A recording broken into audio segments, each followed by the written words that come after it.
Hi, எனக்கு தெரிஞ்சவங்க YouTube channel ஆரம்பித்தேன், எனக்கு 2 வருஷம் 3 வருஷத்தில் நிறைய காசு வந்துச்சு அப்படிலாம் சொன்னாங்க.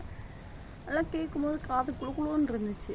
சரி, நம்மளும் ஒரு யூடியூப் சேனல் ஆரம்பிக்கலாமே, நம்மளும் ஒரு 4 காசு நம்மளுக்கும் கிடைக்காதா அப்படின்னு ஒரு எண்ணத்தில் வீட்டில் கஷ்டப்பட்டு பர்மிஷன் கேட்டு ஒரு யூடியூப் சேனல் ஆரம்பித்து வீடியோ போட்டோம்னா யாரெல்லாமோ என்னென்னலாமோ வீடியோ போடுறாங்க. அதுக்கெலாம் நைஸ், சூப்பர் இந்த மாதிரி கமெண்ட்டு தான் பண்ணுறாங்க. நம்மளே மாதிரி யாராச்சும் வீடியோ போட்டால் ஐ லவ் யூ, நீங்கள் ரொம்ப அழகாக இருக்கீங்க, ஏங்க டெய்லி கண்ணாடி பார்க்குறோம், நாங்கள் அழகாக இருக்கோமா இல்லையான்னு எங்களுக்கு தெரியாதா, இப்படிலாம் கமெண்ட் பண்ணுறாங்க. வீட்டில் யாராச்சும் அந்த கமெண்ட்டை பார்த்தாங்கன்னா தூக்கி போட்டு மிதிக்க தானே எங்களை.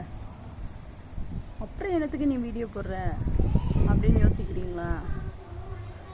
எல்லாம் ஒரு நப்பாசை தான். நம்ம கையிலையும் ஒரு 4 காசு புரண்டாதா அப்படின்னா ஏன் அவங்களுக்குலாம் இந்த மாதிரி ஆசை வராதா?